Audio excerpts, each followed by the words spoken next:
I am Ferdinand Marcos, and I am the President of the Republic of the Philippines. I stand today on behalf of 110 million Filipinos.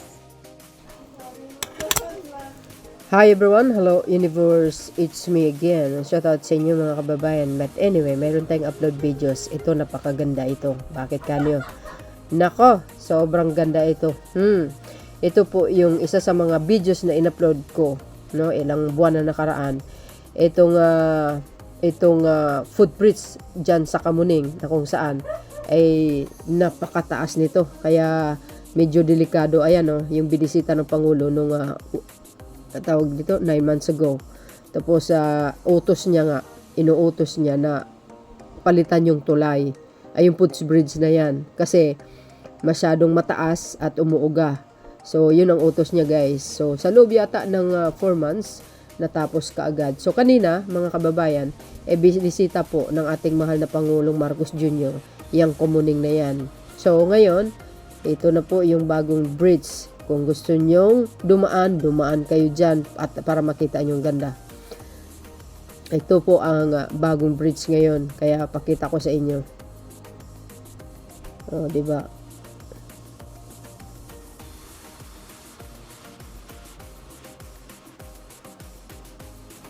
Ayan, ito yan ang bagong bridge ngayon. Social, guys, ha. Mayroong elevator, ha. Grabe. Oh, see, yan, pinakita nga. Ganda. Oh, wow, social. Galing, no? Ganda talaga. Iba talaga mag-isip si Pangulong Marcos Jr. Ano?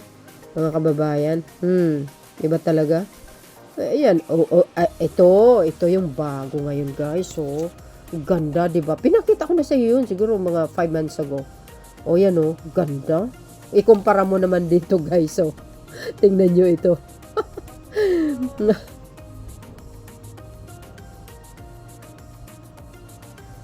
Oh, ikumpara nyo naman dito, guys. So, yung luma kaysa dito, oh.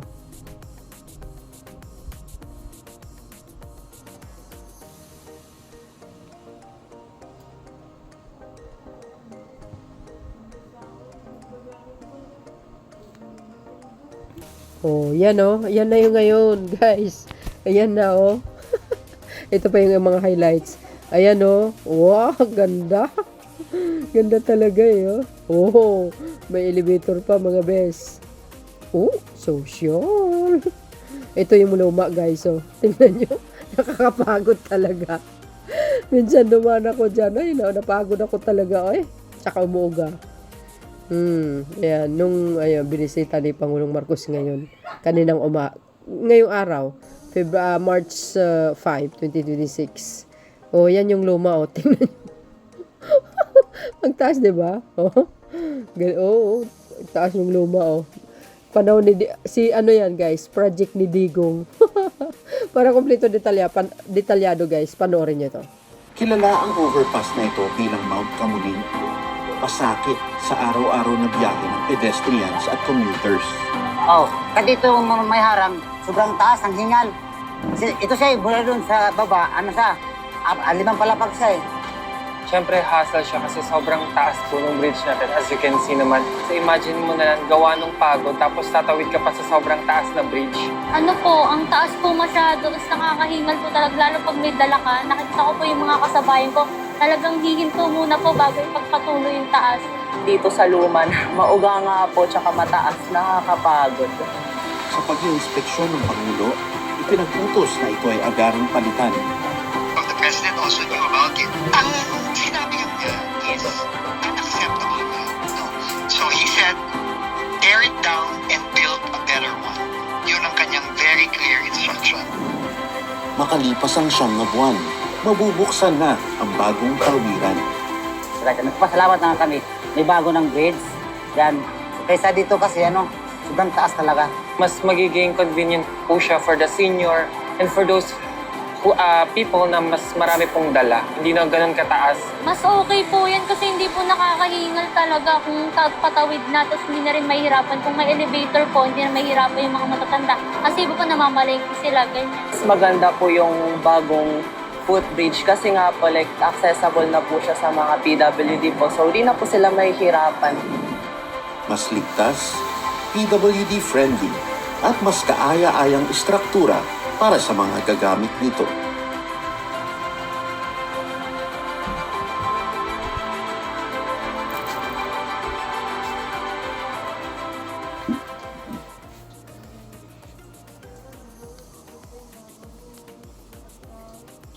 O, di ba guys? Napakinggan nyo? Nakita nyo? Reklamo. Ikaw ba naman makita mo yung tulay na halos kapantay na yung building doon sa kabila. So, hindi lang yan guys. Ito, panoorin nyo. Itong isa pa. Yung interview ng Pangulo. Sa 4 na buwan, may nakita na tayong panibago na facilities na mas magpapagaang sa commuting experience.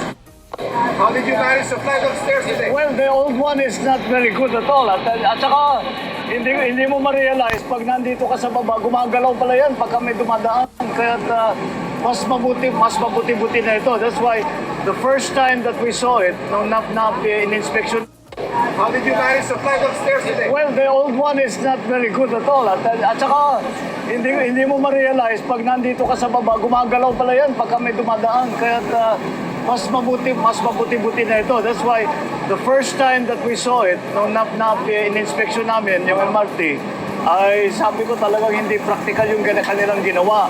Kaya ngayon, ay may pinagbago, naayos natin ito within 4 months. Ang pangako sa atin ay 6 na buwan, 4 na buwan pa lang tapos na. Kaya ngayon, mas mababa na ang akyatin ng hagdan, tapos meron ng elevator para kung yung mga hindi kayang umakyat ng hagdan, meron pa tayong wheelchair lift na ginawa para sa yung mga naka-wheelchair. Pati wheelchair, they provided a wheelchair para mas magaan naman ang magiging commuting experience. Kaya so far, I'm happy to see that this is the sort of thing that ito naman ay kaya naman palang gawin. Hindi naman ganun kahirap at basta desidido tayo na ayusin natin ang commuter experience dahil lang dumadaan sa bus pa lang ay 750,000 ang pasahero kada. MRT and bus. So the MRT and bus, 750,000 ang gumagamit ng everyday. Mapagaang lang ng kaunti ang kanilang mahirap na nga mag-commute. Mahaba, mainit, kung ganun.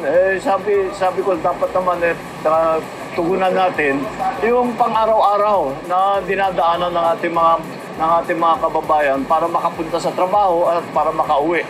At ito ay isang bahagi lang dyan. Ang susunod na ngayon dito ay titiyakin natin yung maintenance niyan lahat.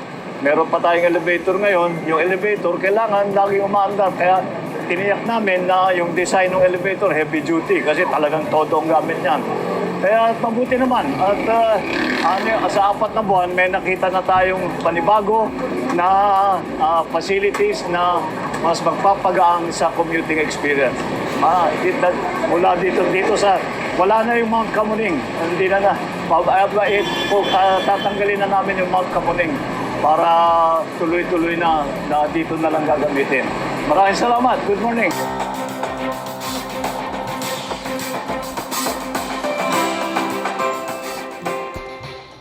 Napakalayo na experience kasi alam naman natin yung lumang footbridge ay para kang umaakit ng bundok. Siyempre, kung araw-araw yan ang gagawin mo, sa edad ko, masakit na sa tuhod, tapos buwis-buhay siya. Hindi siya safe and accessible para sa mga vulnerable person like me who is a person with disability. You feel you belong already. Yun naman yung sa akin. Kasi inclusion is not an afterthought kay Pangulong Bongbong Marcos na napaka-importante na pinapakinggan talaga ang pangangailangan ng bawat tao sa lansangan. Sabay mga kapansanan katulad namin, maganda. Tulad dito, walking distance lang, may elevator, makakarating ka na doon sa dapat mong pupuntahan. Bilang isang computer, matagal ko nang inaasahan na magbukas to kasi napakalayo kasi nung nilalakad ko doon sa isa pang footbridge kesa doon. Mas nag-off ako maglakad doon sa footbridge na yun kasi mas malapit siya tsaka hindi na ganun kataas yung lalakarin ko. Tsaka pwede magpahinga ng may lilim sa araw. Kapag doon naman kasi, pagdating mo sa tuktok, bilad ka sa araw. Tapos nakakalula pa, parang nakakahilo. Diba pag mahal na araw, nagsasara yung MRT dahil for maintenance. Alternative siya convenient siya para sa amin ng mga computer. Nagko-commute. Kasi dati wala siya. Pumupunta pa kami doon sa may North Avenue para doon mag-take ng MRT ng bus station.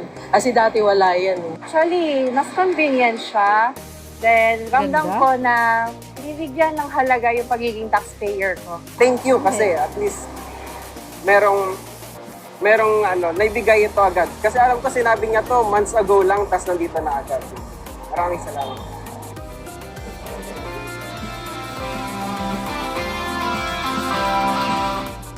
Oh, di ba guys? Kita nyo. Ayan, papalitan yun yung kabila. Ganda, di ba? Kita yun naman siguro, mga kababayan. Ha? Ganun dapat ang yung mindset ng isang pangulo. Punong-puno ng magagandang idea. Tingnan.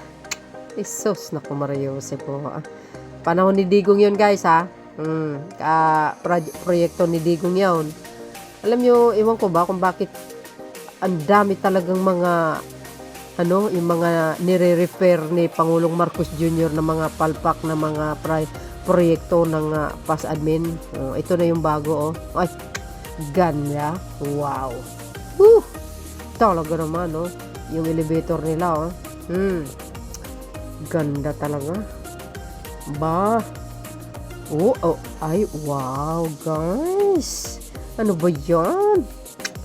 Ganda talaga. Oo, ganda